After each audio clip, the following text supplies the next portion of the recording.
اسلام کی تبلیغ کر کے جب کوشش کی گئی، لیکن وہ لوگ دوسروں کو بھی قبول کرنے سے روک رہے ہیں اور پھیلانے والوں کو بھی مارنے کی کوشش کر رہے ہیں، تو ان سے مقابلے کرنے کو جہاد کہتے ہیں۔ اللہ کے رسول صلی اللہ علیہ وسلم نے مدینہ کے اندر 10 سال تک چین سے نہیں بیٹھے، بلکہ وہ کوشش کرتے رہے۔ آپ لوگوں نے سنا ہوگا کہ جو پہلی جنگ ہوئی تھی وہ مکے سے لوگ آئے تھے اور ختم کرنے کے لیے یہ اسلام کی جو چھوٹی سی حکومت قائم ہوئی تھی یہاں مدینہ کے اندر، اس کو ختم کرنے کے لیے وہ آئے تھے جنگ کرنے کے ارادے سے۔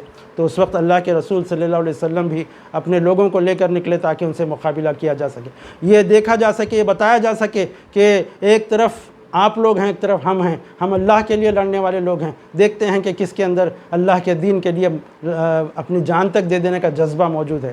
313 لوگ نہایت تھے جن کے پاس، کسی کے پاس تلوار تھی تو کسی کے پاس نیزہ نہیں تھا، کسی کے پاس فلاں تھی، اور دوسری طرف 1000 لوگ تھے مکے سے جو آنے والے، ان لوگوں کے پاس تو تلواریں تھیں، گھوڑے تھے، اونٹ تھے، تمام چیزیں ان کے پاس، لڑنے کے لیے بہت سامان تھا۔ لیکن اللہ کے رسول صلی اللہ علیہ وسلم اور صحابہ کرام کے پاس کچھ زیادہ سامان نہیں تھا، صرف ایک جذبہ تھا، اللہ پر بھروسہ تھا۔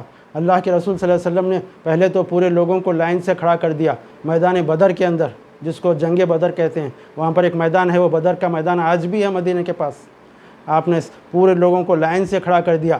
اس وقت ایسا ایک دم لڑنے کی طریقہ تھا، لیکن اللہ کے رسول نے سسٹمیٹک انداز میں لڑنے کا ایک طریقہ ایجاد کیا، سب کو لائن سے کھڑا کر دیا۔ پورا ارینجمنٹ ہونے کے بعد جب آپ سجدے میں گر گئے، جب اللہ سے دعا مانگی کہ اے خدا، اے رب کائنات، اگر یہ مسلمان آج مٹا دیے گئے، پھر قیامت تک اللہ کے نام لینے والا شاید کوئی نہیں رہے گا۔ اے اللہ، میں اس کی بھیک مانگتا ہوں، اے میرے مولا، میں تجھ سے بھیک مانگتا ہوں کہ اپنے نبی کو تو کامیابی عطا فرما۔ دیکھ، ایک طرف تیرے دین کو مٹانے کے لیے لوگ آئے ہیں، اور تیری دوسری طرف یہ نہتے لوگ ہیں جن کے پاس، کسی کے پاس تلوار نہیں ہے تو کسی کے پاس پلا نہیں ہے۔ اے اللہ، میری مدد فرما، ہم لوگوں کی مدد فرما۔ دعا کی، مطلب یہ ہے کہ پہلے کوشش کرنا ہے، اس کے بعد اللہ سے دعا مانگنی ہے۔ ایسا نہیں کہ ہم اپنے گھروں میں بیٹھے ہیں آرام سے اور کہہ رہے ہیں کہ اللہ میری مدد فرما۔ تو اتنا رو رہے تھے، اتنے آنسو بہہ رہے تھے اللہ کے رسول کے کہ حضرت ابوبکر نے آپ کے کندھے پر ہاتھ رکھ کر کہا کہ اللہ کے رسول بس کیجیے، اللہ کے رسول بس کیجیے، آپ اپنا سر اٹھائیے اور لوگوں کو کہیے کہ آگے بڑھیں، اللہ تعالیٰ آپ کو مایوس نہیں کرے گا، ضائع نہیں کرے گا۔ جب آپ نے، اللہ کے رسول نے سر اٹھایا، کہا کہ آگے بڑھو، جب مسلمان آگے بڑھے تو ایسے لڑ رہے تھے جیسے کہ بجلی اور طوفان ہے، باطل پرست قوتوں کے سامنے۔ حالانکہ ہاتھوں میں کچھ تلواریں نہیں ہیں، لیکن ایسے لڑ رہے تھے۔ بعض لوگ تو صرف کھجور کی چھڑیوں سے لڑ رہے تھے۔ اور جب جنگ کا اختتام ہوا، جب جنگ فنش ہوئی، تو اس وقت کافروں کو نقصان ہوا، ان کو شکست ہوئی، وہ لوگ ہار گئے اور مسلمانوں کو فتح ہوئی۔ اسی طرح جنگ احد ہوئی، جنگ فلاں ہوئی، ایسے کئی جنگیں ہوئی جس میں اللہ کے رسول صلی اللہ علیہ وسلم نے اللہ کے دین کو پھیلانے کے لیے کام کیا۔ آج لوگ بدنام کرتے ہیں، یہ کہتے ہیں کہ مسلمان جنگوں کے ذریعے سے، تلوار کے ذریعے سے اسلام پھیلائے۔ ایسا نہیں ہے، جھوٹ ہے، جھوٹ کہتے ہیں۔ ورلڈ وار فرسٹ میں کیا مسلمانوں نے خون بہایا؟ ورلڈ وار سیکنڈ میں کروڑوں لوگ مر گئے، تو کیا مسلمانوں نے خود بہایا؟ تھوڑے سے لوگ جو اللہ کے دین کے لیے لڑنے کے دوران میں قتل ہوئے ہیں، یا خود بھی مارے ہیں اور خود بھی مرے ہیں، اس کو اگر یہ کہیں کہ یہ ٹیررزم تھا اور آج بھی یہ ٹیررزم کر رہے ہیں، تو جھوٹ بات ہے۔ تو ہم کو یہ چاہیے کہ ہم اللہ کے دین کی خدمت کے لیے آگے بڑھیں، اور آج بھی یہ جنگ جاری ہے، قیامت تک جاری رہے گی۔ ایسا نہیں کہ صرف تلواروں سے لڑی جا رہی ہے، بلکہ آج بھی بموں کے ذریعے سے لڑی جا رہی ہے۔ آج ہم دیکھتے ہیں کہ کس طرح سے دنیا کے کونے کونے میں مسلمانوں کا خون بہایا جا رہا ہے، زمین پوری رنگین کر دی گئی ہے مسلمانوں کے خون سے۔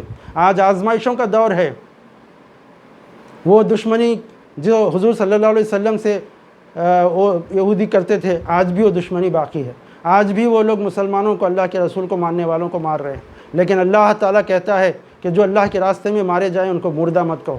لا تقولوا لمن یقتل فی سبیل اللہ اموات، جو اللہ کے راستے میں مرتے ہیں ان کو مردہ مت کہو، بل احیاء ولکن لا تشعرون، تم کو نہیں معلوم وہ زندہ ہیں، وہ شہید ہیں، اور شہید جو ہیں سیدھا جنت میں جاتے ہیں۔ اور یہ محض ایسا نہیں ہے کہ ہم لوگوں کو اچکانے کے لیے یا ان کو بھڑکانے کے لیے اس طرح سے کہتے ہیں۔ یہ اللہ کا وعدہ ہے، جو سچائی کے لیے کام کرتے ہیں، کسی پہ ناحق قتل نہیں کرتے، بلکہ سچ کے ساتھ، حق کے ساتھ لڑتے ہیں، لڑنے والوں کے ساتھ لڑتے ہیں، مارنے والوں کے ساتھ لڑتے ہیں۔ ایسا نہیں کہ معصوموں اور انوسنٹس کو مارتے ہیں، بلکہ اللہ کے دین کی خاطر، سچائی کی خاطر، سچائی پر رہتے ہوئے لڑتے ہیں۔ تو بہرحال اللہ کے رسول صلی اللہ علیہ وسلم جب آخری جو معرکہ ہوا، جو مکے کی فتح ہوئی، جس کو فتح مکہ کہتے ہیں، یعنی مکے کے اندر سے لوگوں نے نکال دیا تھا یا ہجرت کر کے آپ صلی اللہ علیہ وسلم چلے گئے تھے، اب جب مکے کی طرف پھر سے واپس آئے، جب دنیا کے تمام قبیلے، بہت سے قبیلے اسلام کے اندر داخل ہو گئے، تو اس وقت جب آپ مکے کی طرف گئے تو آپ نے کوئی قتل و خون نہیں کیا، بلکہ ہزاروں کے جو انسان جو تھے، آپ نے ایک ایسی ترکیب کی حضور صلی اللہ علیہ وسلم نے کہ ایک میدان میں ٹھہر کر سب لوگوں کو کہا کہ رات کے وقت اپنے گھروں کے سامنے آگ جلاؤ۔ جب رات میں آگ کے شعلے نظر آئے دور سے مکے والوں کو، تو وہ لوگ سمجھ گئے کہ ہزاروں لاکھوں کی تعداد میں ہم ان سے جیت نہیں سکتے۔ تو یعنی اللہ کے رسول مکی کے اندر کوئی خون خرابہ کرنا نہیں چاہتے تھے۔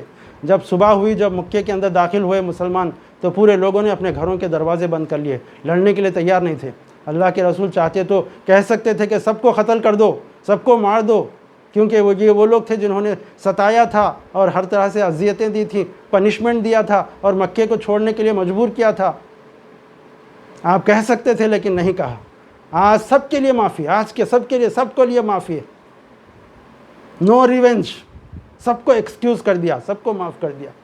اور اللہ کے رسول صلی اللہ علیہ وسلم مکے میں جب داخل ہوئے، تو جب سب لوگوں سے سب لوگ اسلام میں داخل ہوئے، تو پھر اس کے بعد آپ مدینہ واپس ہو گئے۔ چاہتے تو آپ اپنا گھر واپس لے سکتے تھے، یہاں تک کہ جو اپنے ماں باپ کا گھر تھا مکے کے اندر، وہ بھی آپ نے واپس نہیں لیا، کیونکہ وہاں پر کچھ دوسرے لوگ رہنا شروع کر دیے تھے، تو زبردستی نہیں نکالا، کہے کہ آپ واپس چلے گئے۔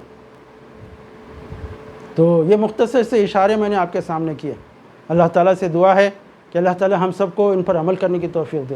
حضور صلی اللہ علیہ وسلم کی باتوں پر عمل کرنا ہمارے لیے ان سے محبت کا ثبوت ہے، a proof of love for our prophet Muhammad صلی اللہ علیہ وسلم۔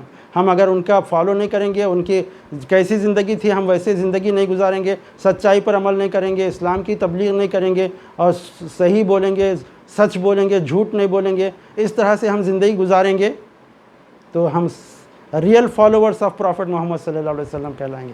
اللہ تعالیٰ سے دعا ہے کہ اللہ تعالیٰ ہم سب کو اس کی توفیق نصیب فرمائے۔ وآخر دعوانا الحمد للہ رب العالمین۔